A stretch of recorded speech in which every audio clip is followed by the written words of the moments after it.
नमस्ते स्टूडेंट्स, आज हम हमारे BA second year pedagogy of political science में जो हमारी पहली यूनिट है उसके अंदर जानेंगे पाठ्यक्रम क्या। कल की कक्षा में हमने संपूर्ण सिलेबस को जाना कि बीए सेकेंड ईयर के हमारे पास 3 यूनिट में कितना और किस तरीके से कंटेंट दिया गया है और हमारे अंदर हमको क्या क्या सीखने को मिल रहा है। जब हम शिक्षक बनने जा रहे हैं तो शिक्षक होने के नाते वो कौन सा ज्ञान है, वो कौन सा नॉलेज है जो हमको जरूरी है। तो सबसे पहले पाठ्यक्रम कि हमको समझना होगा कि पाठ्यक्रम होता है। हर शिक्षण की जरूरत है पाठ्यक्रम, इसके बिना शिक्षण संभव नहीं है, क्योंकि हम जिस कक्षा में जा रहे हैं, जिसको पढ़ा रहे हैं, जिस लेवल में है उस लेवल का पाठ्यक्रम क्या है, हमको पढ़ाना क्या है, बच्चों को नॉलेज देना क्या है, वही पाठ्यक्रम में आता है। विद्यालय व्यवस्था का पाठ्यक्रम। और अगर हम बात करते हैं 12th के बाद जब एक स्टूडेंट अपना जो फील्ड चॉइस करता है कि वह किस लेवल में बीए कर रहा है, पॉलिटेक्निक कर रहा है, इंजीनियरिंग कर रहा है, तो हर फील्ड का अपना एक अलग पाठ्यक्रम होता है जिसको उस फील्ड के हिसाब से तैयार करते हैं। लेकिन जब बात हम विद्यालय की कर रहे हैं तो विद्यालय में पर्टिकुलर जब हम 10th तक पढ़ते हैं तो 10वीं तक चाहे हिंदी हो, गणित हो, अंग्रेजी हो, सामाजिक विज्ञान हो, विज्ञान हो, हर विषय का अपना पाठ्यक्रम होता है। और 11वीं बारहवीं में जब बालक अपने विषय संकाय को चुनता है, चाहे कला, विज्ञान और वाणिज्य हो, तो उसके हिसाब से पाठ्यक्रम निर्धारित किया जाता है। कुल मिलाकर जिस पाठ्यक्रम से बालक को शिक्षा के उद्देश्यों की प्राप्ति करवाई जा सकती है। पाठ्यक्रम जो शिक्षण की जो प्रक्रिया है, यानी कि जो त्रिमुखी प्रक्रिया, उसका एक अंश है जिसमें कौन कौन होते हैं? शिक्षक होता है, फिर छात्र होता है और पाठ्यक्रम। ये तीनों आपस में जुड़े हुए हैं, शिक्षक, पाठ्यक्रम और छात्र, यानी कि इन तीनों को बल्कि शिक्षण संपन्न होता है। अगर छात्र नहीं है, जो सबसे इंपॉर्टेंट है, तो शिक्षक पाठ्यक्रम किसी काम के नहीं, क्योंकि जिसके लिए पाठ्यक्रम संचालित किया जा रहा है उसका होना जरूरी। दूसरा है शिक्षक। शिक्षक एक गुरु है जो पाठ्यक्रम बच्चों तक पहुंचाता है, बच्चों को सिखाता है कि किस तरीके से उसके शिक्षण के उद्देश्य प्राप्ति की जा सकती है। अगर शिक्षक के छात्र है तो दोनों के लिए पाठ्यक्रम जरूरी है, जिसके माध्यम से शिक्षक छात्रों को ज्ञान दे सके। तो इस तरह से ये शिक्षण के 3 धुरी है, इसके लिए शिक्षण संचालित होता है। अब हम जानते हैं जब पाठ्यक्रम की बात करते हैं तो ये अंग्रेजी से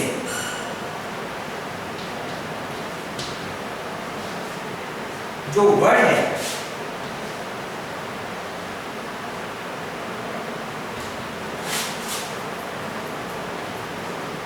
करिकुलम, इससे इसकी उत्पत्ति हुई है, यानी कि अंग्रेजी के करिकुलम से इसकी उत्पत्ति हुई है, जो कि किससे लिया गया है? करिकुलम शब्द लैटिन शब्द से लिया गया है, जिसको बोलते हैं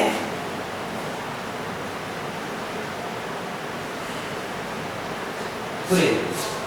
अंग्रेजी की करिकुलम लैटिन भाषा कुरिल से बना है। तो इस तरीके से ये पाठ्यक्रम लैटिन से अंग्रेजी और अंग्रेजी से हम इसको ग्रहण करते हैं, जिसको हिंदी में हम पाठ्यक्रम करते हैं, अंग्रेजी में करिकुलम करते हैं। तो इसका अर्थ है कुरिल का भागना अथवा दौड़ना। भागना अथवा दौड़ना, यानी कि भागने या दौड़ने को कुरिल यानी करिकुलम से समझा गया है। अर्थात इसको हम पूर्ण रूप से लेंगे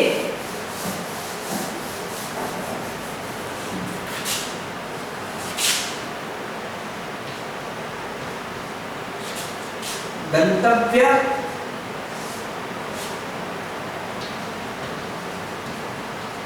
स्थान तक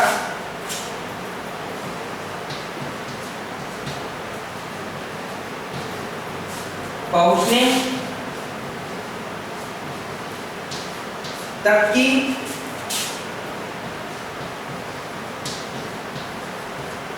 प्रक्रिया का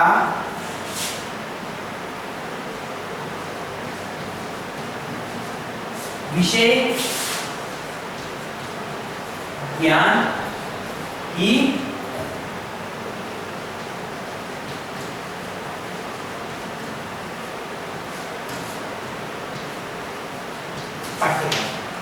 कहने का तात्पर्य है गंतव्य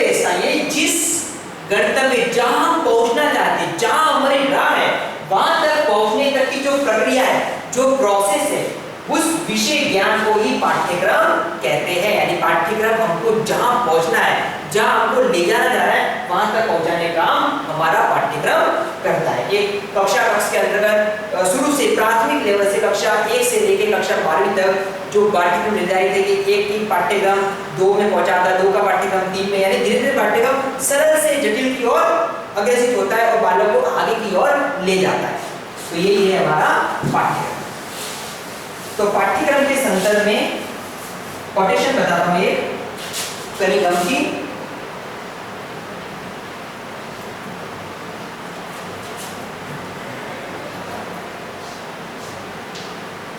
कनिगम के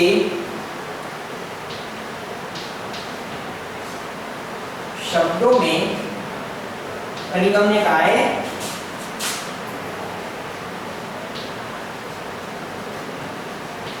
पाठ्यचर्या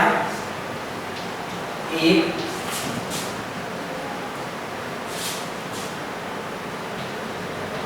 कलाकार, जो भी कौन है, अध्यापक, अध्यापक के हाथों में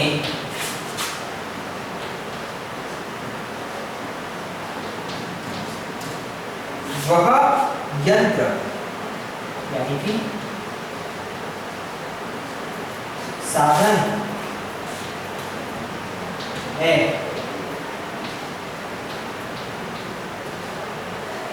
जिससे वह अपनी वस्तु, वस्तु यहां कहा गया है विद्यार्थी को, वस्तु को अपने कला कक्ष, अपने कला कक्ष जो कि है स्कूल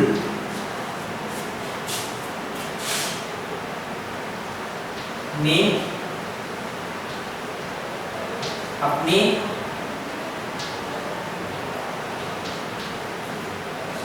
आदर्शों, यानी कि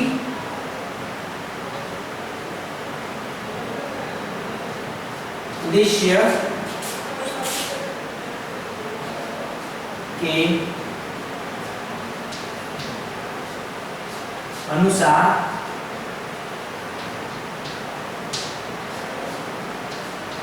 बनाता है।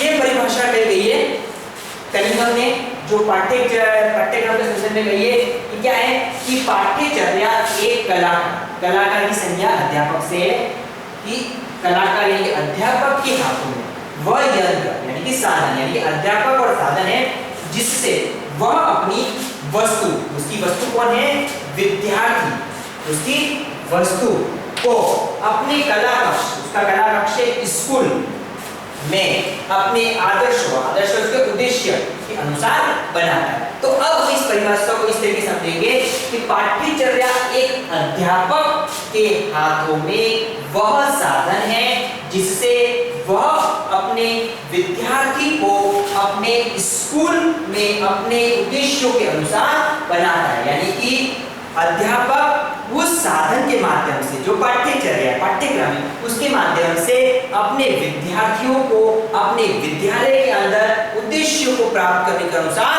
बनाता है, वही पाठ्यक्रम की संज्ञा दी गई है। तो ये परिभाषा है कनिगम के शब्दों। यानी कि पाठ्यक्रम हम समझ रहे हैं कितना जरूरी है, जिससे कि एक बालक को उसके सही राह की ओर ले जाना और सही उद्देश्यों को प्राप्त कराने के लिए एक आवश्यकता के रूप में समझा गया। अब हम जानते हैं कि इसी पाठ्यक्रम के जो सिद्धांत है, यानी कि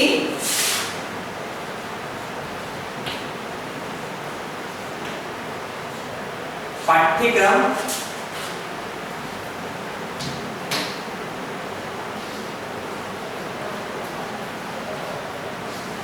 निर्माण के सिद्धांत। जब हम एक आदर्श पाठ्यक्रम की बात करते हैं, वह पाठ्यक्रम जो बालकों को सही उद्देश्य को ले जाने का कार्य कर रहा है, तो हम समझेंगे कि वे कौन से प्रिंसिपल्स है, सिद्धांत है, जिसके माध्यम से एक अच्छी पाठ्यक्रम का हम निर्धारण कर सकते हैं। क्योंकि पाठ्यक्रम निर्धारण करते समय बहुत सी ऐसी बातें होती है, बहुत से ऐसे पहलू हैं, बहुत से क्षेत्र है जिसको ध्यान में रखना जरूरी है, जिसके माध्यम से पाठ्यक्रम को निर्धारित कर सकते हैं। अगर उनमें से किसी भी पहलू की अगर कमी रह जाती है तो पाठ्यक्रम में कमियां रह जाती है। इसलिए इस बात का ध्यान रखना है कि पाठ्यक्रम उन बातों को पूर्ण करता है। सबसे पहली बात है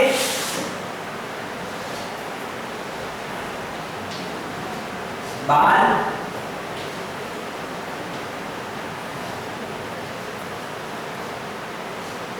केंद्रीयता का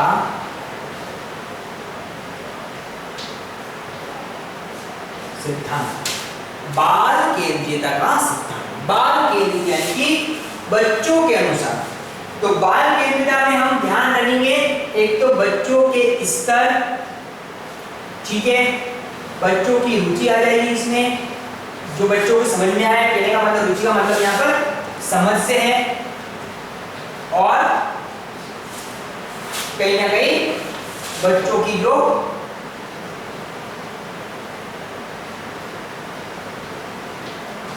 मानसिकता होती है, तो मानसिकता उनके स्तर से जुड़ जाती है, क्योंकि जिस लेवल का बच्चा होगा उस लेवल की इसकी मानसिकता होगी। कहने का तात्पर्य है जब हम पाठ्यक्रम का निर्धारण करते हैं तो बच्चों का लेवल पता करना, बच्चे किस लेवल को, इसके स्तर में उसकी आ जाती है उसकी एज। तो लेवल, उसका स्तर, उसकी रुचि, वो इंटरेस्टेड यानी उसकी समझ में आता हो, और उसकी मानसिकता जो रुचि समझ। अब कहने का तात्पर्य इसको इस तरह समझेंगे कि मान लीजिए कि हम छठी कक्षा का पाठ्यक्रम निर्धारित करते हैं, तो छठी कक्षा के पाठ्यक्रम निर्धारित करते समय हमको इससे पता चल गया कि 6 क्लास का बालक है, उसके हिसाब से उनको उसकी आयु पता चल जाती है, उसकी मानसिकता पता चल जाती है, कितना वो समझ पाता है। तो इन सब बातों का ध्यान रखकर, जैसे कि छोटा सा टॉपिक है हमारे इधर कि जैसे कि हम बच्चों को पढ़ा रहे हैं, जैसे कि सरकार,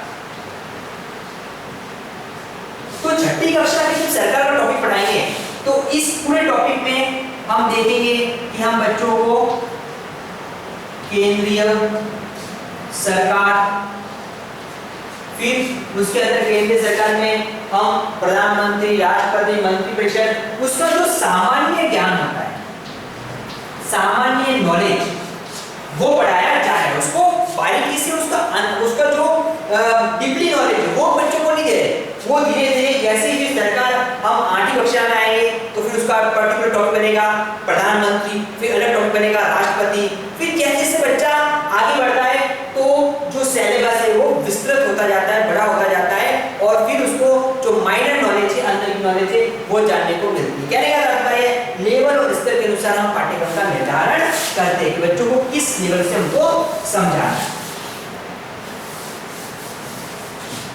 दूसरी बात यहां पर आती है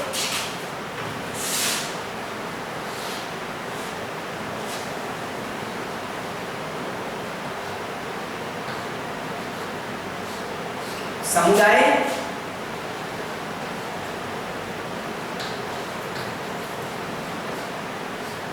केंद्रीयता का सिद्धांत। जब भी पाठ्यक्रम का निर्धारण करते हैं उसको हम समुदाय से दूर नहीं रख सकते, क्योंकि मनुष्य जो है या बालक जो है वो समुदाय में रहता है। तो जो भी ज्ञान है, जो भी नॉलेज है, वो कहीं ना कहीं जो ज्ञान है वो समुदाय से अलग नहीं हो सकता। तो जब बच्चों को शिक्षित किया जाता है, बच्चों को नॉलेज दिया जाता है, तो वह नॉलेज समुदाय केंद्रित होना चाहिए, यानी कि वही ज्ञान दिया जाए जो समुदाय के हित में हो और समुदाय की अवहेलना नहीं करता हो। समुदाय के उसके समुदाय को प्रगति में, समुदाय को आगे बढ़ने में सहायता कर सकता हो और बालक अपने ज्ञान और नॉलेज के माध्यम से अपने समुदाय को आगे बढ़ा सकता हो। तो समुदाय को हित को ध्यान में रखकर पाठ्यक्रम का निर्धारण किया जाए। अगली बात है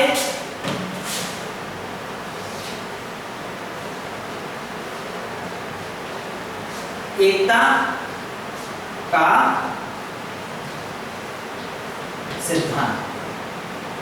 एकता, जब हम एकता की बात करते हैं, जब एक दूसरा की बात करते हैं तो पाठ्यक्रम से हम ये उम्मीद करते हैं कि उसमें एकता हो, क्योंकि हमारा जो देश है वो है विभिन्नता वाला, क्योंकि यहाँ पर भौगोलिक सामाजिक बहुत सी विविधता है, लेकिन फिर भी हम एकता को स्थापित करे हुए हैं। आज भी हमारे देश में विविधता होती हुई भी हम एकता की बातें करते हैं। इसलिए पाठ्यक्रम जब निर्मित किया जाता है तो संपूर्ण देश की संपूर्ण जो परिस्थितियां हैं, चाहे वो राज्य स्तर की हो, केंद्र स्तर की हो, जैसे जब बात करते हैं, जनरल सी बात करते हैं कि जब सीबीएसई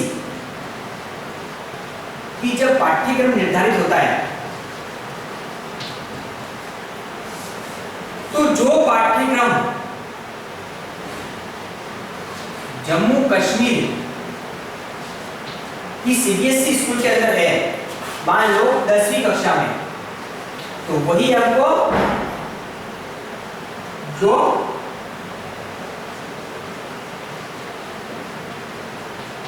तमिलनाडु है, आंध्र प्रदेश है, या फिर जैसे रामेश्वरम जैसे इलाके हैं, तो वहां पे भी 10वीं में वही मिलेगा। हमको पाठ्यक्रम में भिन्नता नहीं मिल रही। और अगर हम राजस्थान लेवल के आरबीएससी की बात कर रहे हैं तो जो हम पढ़ रहे हैं वही हनुमानगढ़ वगैरह, यानी पाठ्यक्रम एक। पहली बात तो ये होगी।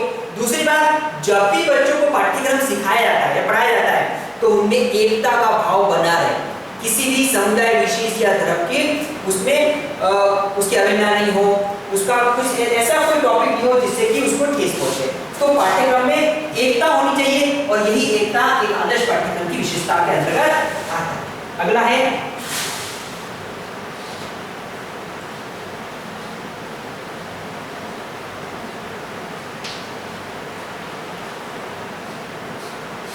सृजनात्मकता का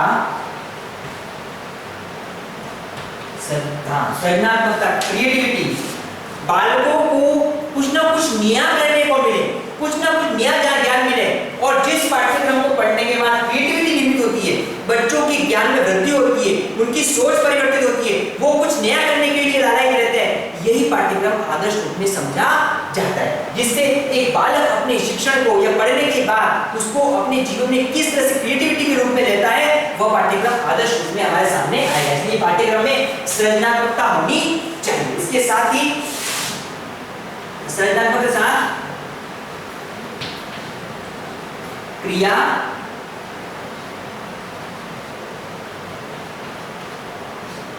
प्रधानता,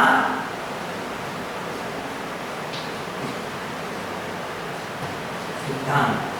क्रिया प्रधानता, जब क्रिया प्रधानता की बात करते हैं तो पाठ्यक्रम में जो सैद्धांतिक ज्ञान होता है, वो सैद्धांतिक ज्ञान के साथ साथ प्रायोगिक ज्ञान का भी महत्व दिया जाना चाहिए। जब बच्चा पाठ्यक्रम पढ़ता है तो वो सैद्धांतिक नॉलेज प्राप्त करता है पुस्तक को पढ़ने के साथ, लेकिन उस पुस्तक में सिद्धांत के साथ साथ कुछ नया करे, कुछ क्रिया करे, प्रायोगिक कार्य करे, उसका भी ध्यान रखा जाना चाहिए। यानी कि सिद्धांत और प्रायोगिक दोनों ज्ञान से बालक एक अच्छे शिक्षण को प्राप्त करके अपने उद्देश्यों को प्राप्त कर सकते हैं। इसलिए सैद्धांतिक के साथ साथ प्रायोगिक ज्ञान पे भी ध्यान दिया जाना चाहिए। अगला है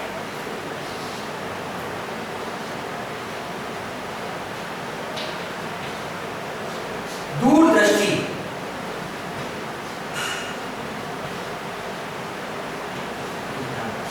दूरदृष्टि जो होती है, दूर की सोच, कभी भी सोच संकीर्ण नहीं होनी चाहिए, व्यापक होनी चाहिए। एक आदर्श पाठ्यक्रम वही है जो बालक को दूर की सोचा है। कभी भी हमारे जो भी उद्देश्य है वो खत्म नहीं हो सकते, वो आगे तो आगे बढ़ते रहते हैं, उसका कभी मतलब जितना हम आगे बढ़ेंगे उतना ही हमारे लिए सही है। इसलिए पाठ्यक्रम में बालकों को दूर की सोच, वो आगे क्या कर सकते हैं, उनका भविष्य कैसे बेहतर बन सकता है, वो किस तरह से अपने राह को और आगे निर्मित कर सकते हैं, ये सब बातें पाठ्यक्रम में होनी चाहिए। साथ ही साथ पाठ्यक्रम में जो सोच है वो हमारे देश से निकल अंतर्राष्ट्रीय सद्भावना, वैश्विक सद्भावना, जिससे कि हमारे नहीं पूरे विश्व की प्रगति हो सके, हमारी समस्या नहीं पूरे विश्व की समस्या है, इस तरह से सोच हमेशा दूरदृष्टि वाली होनी चाहिए। तो पाठ्यक्रम दूरदृष्टि के सिद्धांत पर निर्मित होनी चाहिए। अगला 6 पॉइंट के बाद 7वां पॉइंट है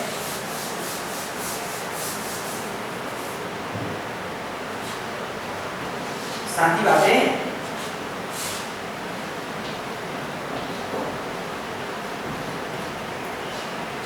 संरक्षण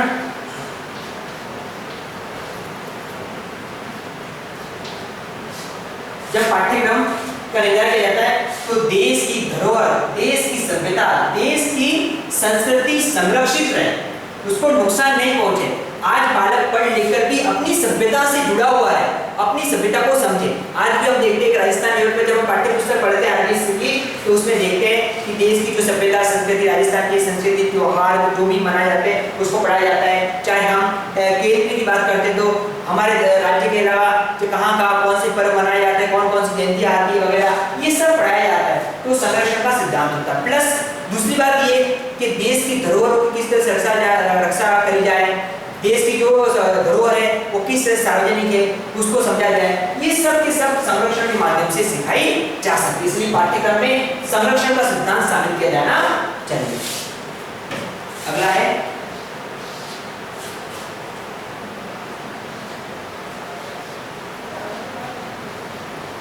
लचीलेपन तथा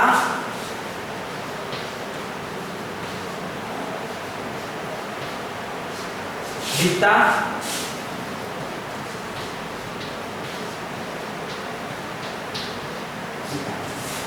एक पाठ्यक्रम की विशेषता ये कि उसमें लचीलापन और विविधता दोनों चाहिए। लचीलापन इसलिए कि एक पाठ्यक्रम समय के हिसाब से बदलाव किया जा सके, क्योंकि समय और परिस्थितियां बदलती है, और परिस्थितियां बदलती है तो ज्ञान में भी बदलाव जरूरी है, क्योंकि हम स्थायी ज्ञान नहीं सकते। समय के हिसाब से हमको चलना जरूरी है, हमारे ज्ञान में बदलाव होना जरूरी है। जैसे कि वर्तमान युग क्या है, ऑनलाइन, तो ऑनलाइन पाठ्यक्रम किस तरीके से हो, तो ये तभी समझो लचीलापन होगा उसमें, किस तरह से हम कक्षा के पाठ्य पुस्तकीय ज्ञान को हम ऑनलाइन ला सकते हैं। तो लचीलेपन के माध्यम से, यानी कि लचीलापन होगा तो बदलाव हो सकता है। दूसरी बात विविधता, पाठ्यक्रम में विविधता होनी चाहिए। कभी पाठ्यक्रम एक समान ज्ञान नहीं होना चाहिए, भिन्न भिन्न ज्ञान, अलग अलग नॉलेज, वो सभी विविधता के माध्यम से संभव है। तो पाठ्यक्रम लचीलापन और विविधता दोनों ही लिए होना चाहिए। अगला है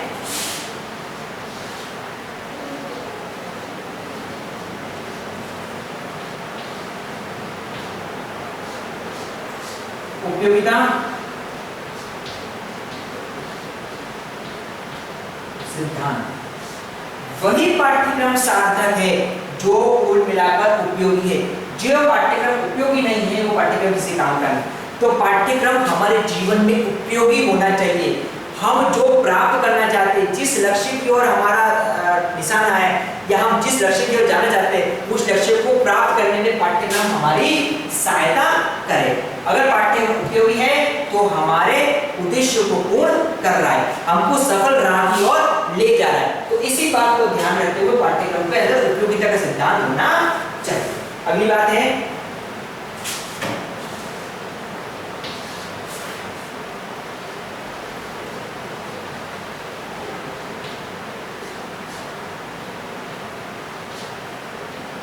व्यापकता का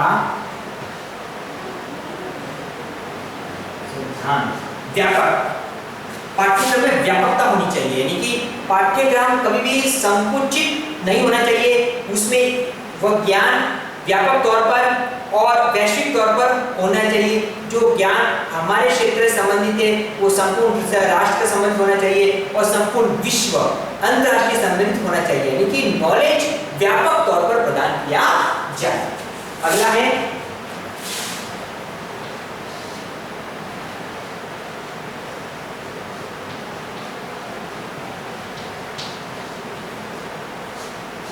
अंतर्राष्ट्रीय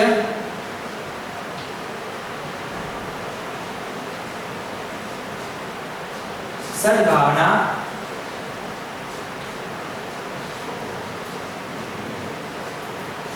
विकास। अंतर्राष्ट्रीय सद्भावना, हमारा भारत देश शुरू से ही वसुधैव कुटुंबकम की भावना का पालन करता है, तो पाठ्यक्रम में अंतर्राष्ट्रीय सद्भावना होनी चाहिए, अंतर्राष्ट्रीय सोच होनी चाहिए।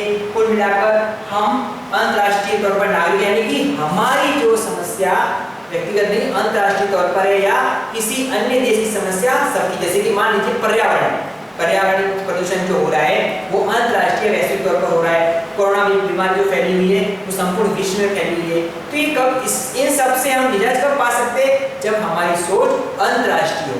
तो बालकों को अंतर्राष्ट्रीय सद्भावना सिखाइए कि किस तरीके से सारे देश मिलकर इन समस्याओं से निजात पा सकते हैं, पहली बात। दूसरी बात, हमको कुछ ऐसा कार्य नहीं करना है जिससे दूसरे देशों को नुकसान पहुंचता हो, तो ऐसी सोच रखनी है, ऐसा कार्य करना है जो अंतर्राष्ट्रीय स्तर पर शांति की स्थापना कर सके। तो वो अंतर्राष्ट्रीय शांति कब आ सकती है? जब पाठ्यक्रम अंतर्राष्ट्रीय सद्भावना का निर्माण करता है, शुरू से ही बालकों को अंतर्राष्ट्रीय सद्भावना के लिए प्रेरित करता है। और अगला है लास्ट,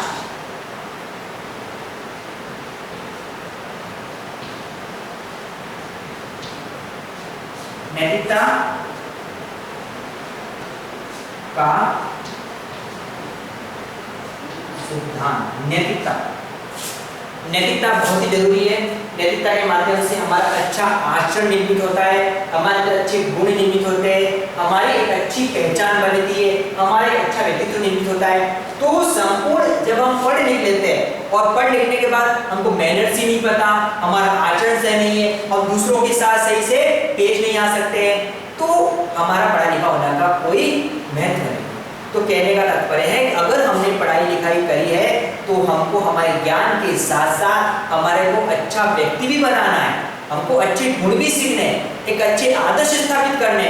वो कब संभव है? जब बालकों को शुरू से नैतिकता का सिद्धांत सिखाया जाए। तो पाठ्य पुस्तकों में, पाठ्यक्रम में जब सिद्धांत निर्माण किया जाता है तो बच्चों को शुरू से ही नैतिकता का पाठ सिखाया जाए, ताकि बच्चा पढ़ लिख कर एक अच्छा नागरिक बने और अच्छे गुणों के साथ उसकी पहचान बने, और यही उसके भविष्य के संदर्भ में उसके उद्देश्य को प्राप्त करवा सके। तो ये जानना हमने कि पाठ्यक्रम निर्माण के कौन से सिद्धांत हैं।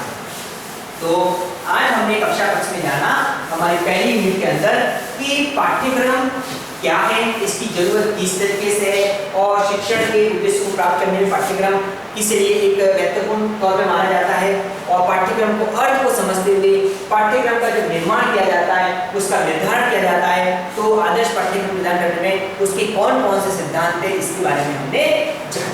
तो अब इसी के संदर्भ में आपका होमवर्क है आज का।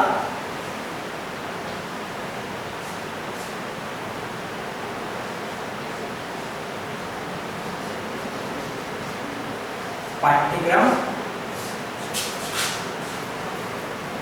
का अर्थ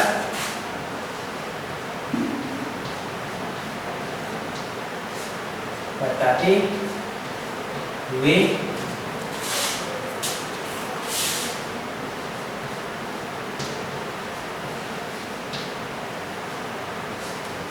पाठ्यक्रम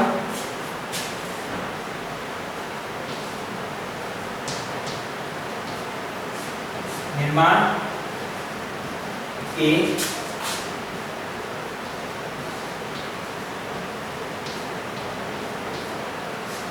सिद्धांत बताइए। पाठ्यक्रम का अर्थ बताते हुए पाठ्यक्रम निर्माण के कौन से सिद्धांत हैं, उन सिद्धांतों को बताना। स्टूडेंट्स, ये गृह कार्य आपको करना है। इसके लिए आपको अपने पॉलिटिकल साइंस की अलग से रजिस्टर तैयार करके जो टेक्निकल पॉलिटिकल साइंस में गृह कार्य दिया जाता है उस गृह कार्य को आप उसमें करोगे, ठीक है। अब दूसरी बात, जैसा कि आपको पता है कि परिस्थितियां बहुत ही विपरीत होती जा रही है और समय से ये जो केस है कोरोना के बढ़ते जा रहे हैं, तो इसमें हमारी तो यही जिम्मेदारी है कि हम इसमें सावधानी रखेंगे और जागरूकता चलाएंगे। हम जब भी घर से बाहर निकलते हैं तो बिना मास्क के बाहर नहीं, बिना मास्क पहने बाहर नहीं निकलेंगे, और जरूरत हो तो ही जाएंगे, और भीड़ भाड़ पर जगह जाने से बचेंगे। हमको स्वयं सावधान रहना है और हमारे परिवार में, हमारे आस पड़ोस में यह जागरूकता चलानी है, ताकि हम जल्दी से जल्दी बीमारी से निजात पाकर एक वापिस से उस जीवन को जीने के लिए तैयार हो सके। Thank you.